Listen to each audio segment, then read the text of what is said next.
Hello, welcome to week one of my video blog, which I am actually recording on the train on the way home on Tuesday night. It's 1:45 and maybe people are listening to me on the train and it's all a little bit weird, but I'm going to do it anyway. Things I've learnt this week on the Optimists China plate producing course. Well, the first thing I learnt happened before the course, which was it takes longer to get everywhere in London than you assume. So I was late. Great first impression. First of all, we talked about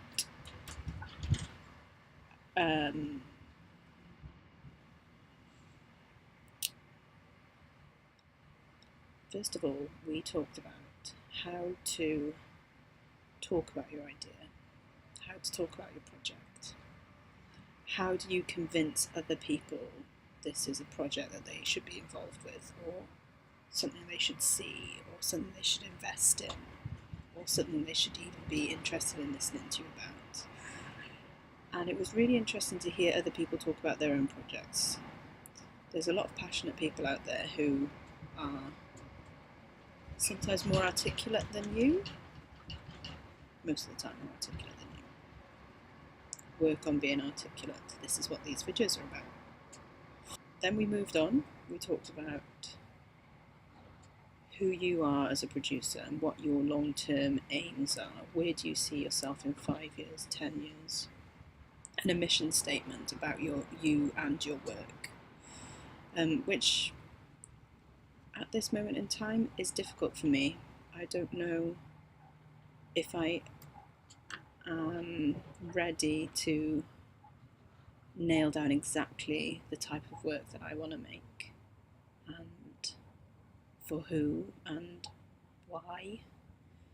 There's time to work on that. Next, we talked about the different tools you might use to talk about your project. So spoken, written and financial descriptions. I think we're stopping. Where are we? Maybe not. We're in Bristol. We had tea and biscuits, chocolate biscuits.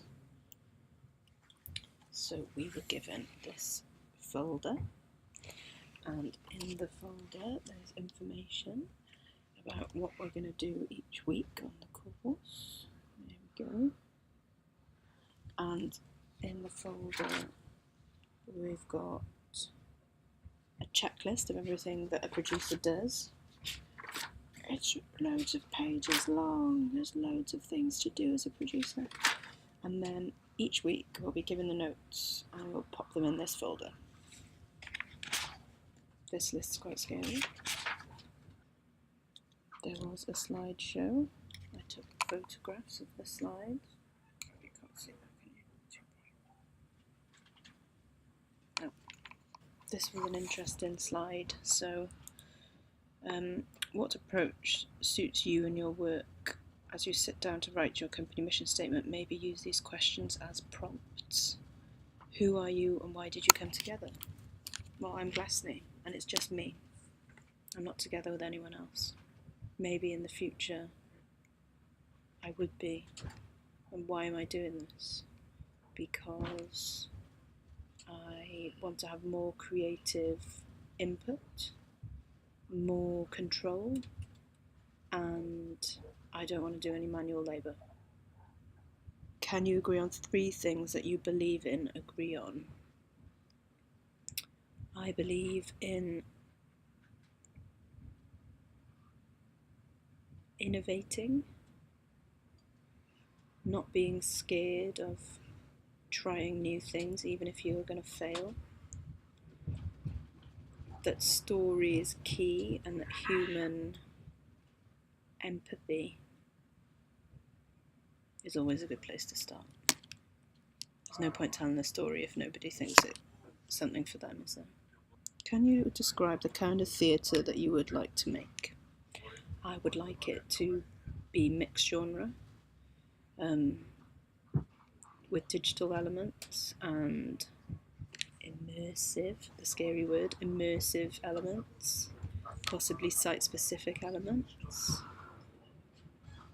Can you agree who you might be making the work for? No. I don't know who watches this kind of thing. Who wants to see immersive, digital, site-specific, empathetic? Who wants to see that? I'll find out. What makes you unique or different?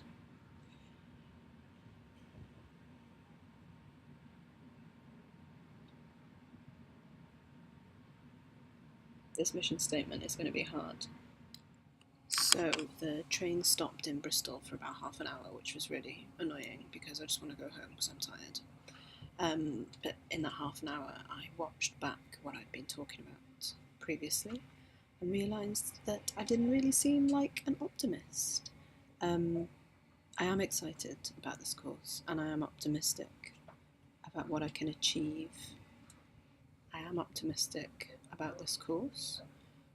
I just need to start doing the work that it requires. Start thinking really seriously about what my goals are, for the next year, next 5 years, next 10 years, and be really serious about what I want to achieve. And that's where my optimism will come from, to be an optimist, which is not something I usually am. I'm usually the pessimist. I will find the fault and plan forward for the worst scenario to happen, because that's what stage managers do. They make plans for all the worst things that could happen, and they make plans to mitigate against those things happening. But while doing that, I need to have a bit more optimism. So that's the word for the week.